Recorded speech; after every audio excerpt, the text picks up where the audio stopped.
Hello, welcome back to the den. Thank you very much for joining us once again. I hope you're all very well. You join me outside. There's not a huge amount to talk about outside, other than, as I speak, Luke is on his way back with the MG Metro Turbo from its second go at the rolling road, and that is done and running very nicely. And Cloud is on his way back in the 106 because we had the wheels refurbished on that. So we'll do a little cut and then we'll go back to those when they arrive and we'll have a little talk about those, but they will be due back imminently. So we're going to go straight inside and see what's going on inside.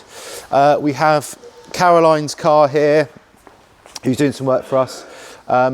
Cal bought this for Caroline a few weeks ago, largely off the back of us doing the Lexus IS300 for the customer.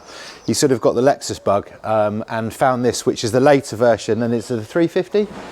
It's a 350, and he says it's one of the best cars he's ever driven, which makes me think he's on some kind of drugs. But anyway, we're going to come inside, see what we've got. The 504 now has its wheels back on. We finally got some rear discs and pads that came from Germany. So those are on. Slightly laborious job fitting those because the wheel bearings all have to come out. So while we did that, we rebuilt the wheel bearings just as a matter of course. Matt has bled the brakes up, so we've got the wheels on. We're going to drop it on the floor. Then when it's on the floor, it's going to be much easier for us to then final fit all the bits in the front. I think I mentioned last week, we've got the big water pipes back. They've been Xyland. And we've got HT leads on the way, courtesy of Magnacore, who do a very good job of making custom HT leads if you ever need them. So they're in the post. They can go on, and then quite quickly this will come together really well. Matt at the moment is just working on the plate on the side, which has the air filter, and then we have the various bits that Cadloop has drawn and printed for us, which will all get bolted on, so that's all very good. So yeah, this is going to be big progress in the next few days, which is very exciting. Then we have the Mk3 Golf. This is Luke's favourite car in the world, and it's what? Three. What did I say? Four. For God's sake. Right, Mk3 Golf. So there was a little bit of corrosion on the opposite rear quarter, which the customer wanted to sort out. So we're going to do that. And at the same time, when we took the sill trim off on that side, the bottom of the front wing was a little bit crusty. So we're having a look at this side. This side is pretty good, but nevertheless, we're just going to dress a couple of little bits and just do some preventative maintenance on the bottom of the sills and the wings, just to make sure it stays as solid as the vast majority of the car is. So that's very, very good. And that's it on this. All the other bits are back together. So we had the sump, the fuel tank straps, some brace bars, all blasted and Xylan coated. They're all back on, looking very nice. Oil filter housing that was leaking, and the sensors were leaking as well. So we've rebuilt all that. That's all back in and back together now, looking very, very nice and very shiny. Mark over at Retropower blasted the aluminium oil filter housing, so it looks really, really good. When we had this car last year, we did the same with the inlet manifold and the cam cover. So it's just starting to really all come together and look very, very lovely indeed. We have the big bad boy SEC, which is fighting us at the moment because it doesn't want to idle. So we are going through some tests on this at the moment with some new bits and bobs. They're very complex, the management on this, with lots of big heavy relays and things. So we're going through trying to sort that out at the minute. We're a bit crowded in here. Can we go over to the Lupo? Can we come to the Lupo? Is that all right? So the Lupo, Cloud has done a big tranche of work on this already, and we're now looking at the front suspension. I think I mentioned a couple of weeks ago that the front wheel alignment is not in spec, and the customer had previously taken it to a couple of other places and they couldn't get it in spec. It has been fitted with adjustable camber bolts, which we're not generally a big fan of, because unless you're modifying away from standard, you shouldn't really need them, and we are very much sticking to standard on this car. That is very much the brief from the customer. He wants everything to be completely standard. So we're actually taking those adjustable bolts out. We're going to put original bolts back in, And then we're going to put it on the wheel alignment machine and see where we are with it, and then investigate whether the lower wishbones and the ball joints are correct, because they are a different spec on the Lupo GTI to a standard Lupo. So Matt's on with that, Cloud is on with that when he gets back in the 106, so that's all very good. I'm going to have to do a little flip round to go over here, because... And it was Matt's birthday yesterday, so Matt had a nice day off, so happy birthday, Matt. Thank you. How do you feel being another year older and wiser? Exactly the same. Good man. Well, a nice positive attitude, well done. Right, so under here we have another new car to the den. This is a Saab 900 non-turbo, which has lived in France for a long time. It was in storage in France. We helped the customer, or we put the customer in contact with one of our transport guys who brought the car back over here. It's been in storage for a while over here. We now have it in the workshop to do one of our inspections, and we shall see where we go with it from there. But at the moment it doesn't run, so we are trying to get a fuel pump for it, and I think a battery probably as a matter of course.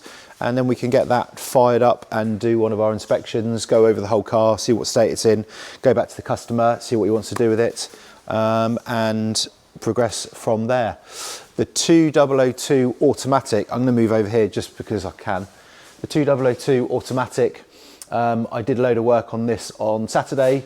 So what did I do? We did an engine oil flush through, because the oil analysis report that we do on every inspection came back showing elevated levels of, I think, general dust particles, and I think some basic wear metals from memory. So we've flushed that out. We'll do some mileage in it, and then we'll do another oil analysis to see if it's improved, to make sure there's nothing essentially wrong with the engine, which I don't think there is, because it runs really, really well. One thing which is, it's often a really small thing that lets down an overall sort of driving experience in a car, and the downpipe on this was blowing. So we had the downpipe off, and there was a kind of 2-hole flange that mates face to face, and the downpipe was quite badly, well, it's really badly corroded, but actually it was deformed quite a lot. So we put that on a surface linisher just to get it flat again, with a steel gasket on it, put that back together, and now that doesn't blow. And it just, like I say, it's almost an innocuous thing, but it makes such a big difference to the overall driving experience, just because it's not noisy and horrible. So that's all good. Then what else did I do? I did wheel alignment on it just to sort out the front tracking.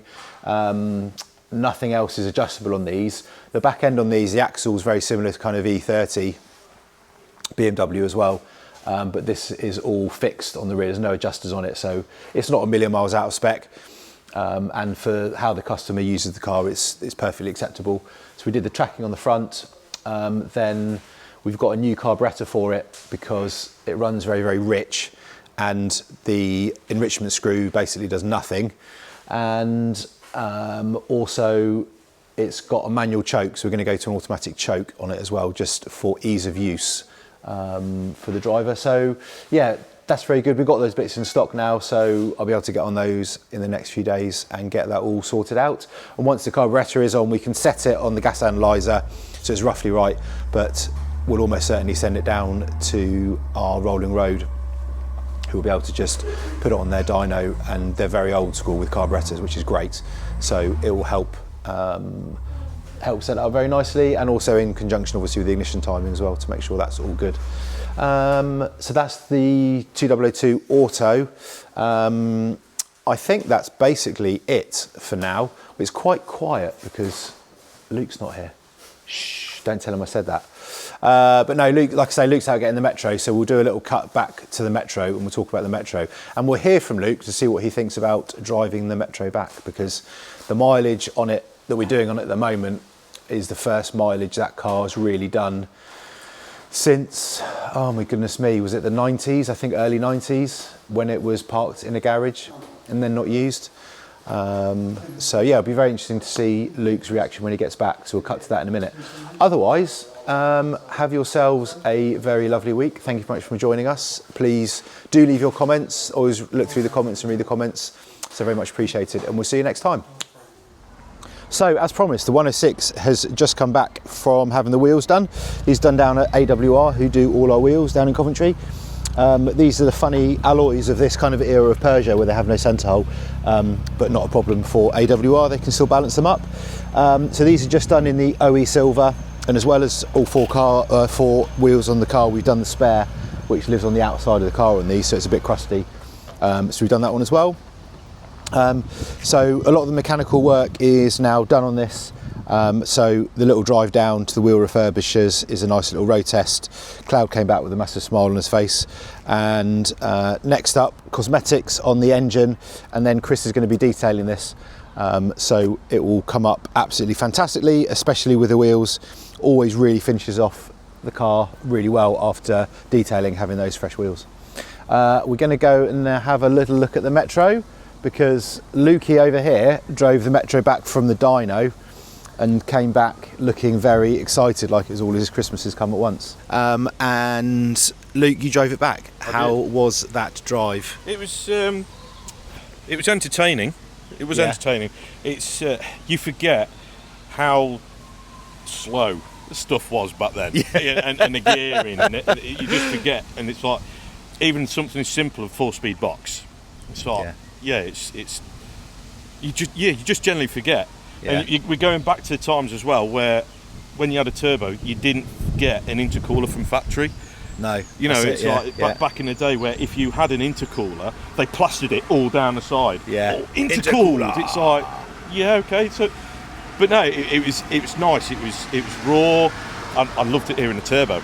Yeah, you can really hear it, can't you? It really hear those blades chopping the air. It sounds awesome. Cool as. Yeah, it is cool, and it handled great. I think I had more fun driving like in slow speeds than I did cruising down the motorway. Yeah, for sure. At 60 mile an hour, it's like it was quite happy doing 60, but it's doing 3,000 RPM at the time, so you feel like it's going to blow up. Yeah. And we've just been out as well. Jamie and I just been out, and it just. I think it's another, like you're saying about how a lot of cars, older cars, feel so slow, but actually it still feels very light and nimble. Oh God, yeah. And round the corners, it's just like whoop, really quick. I think I followed a 2019 MX5 on the A5. Oh yeah. And I think he thought he was Billy Big Bollocks because he was like coming up to the roundabouts pretty quick and cutting through them, and I was just cruising in fourth gear, and I was just no throttle whatsoever. Yeah. You're taking everything. So good, isn't it? So good. Awesome. It's cool. Great. So that is our verdict on the Metro, and very much looking forward to doing some finishing off jobs, doing some more miles, and then the customer will be able to have it back. And yes, just to keep the people. I just want to quickly reference. Oh, you pose. The Willard pose, just for if you didn't know. Did you say?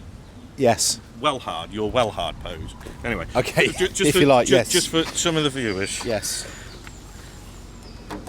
MG.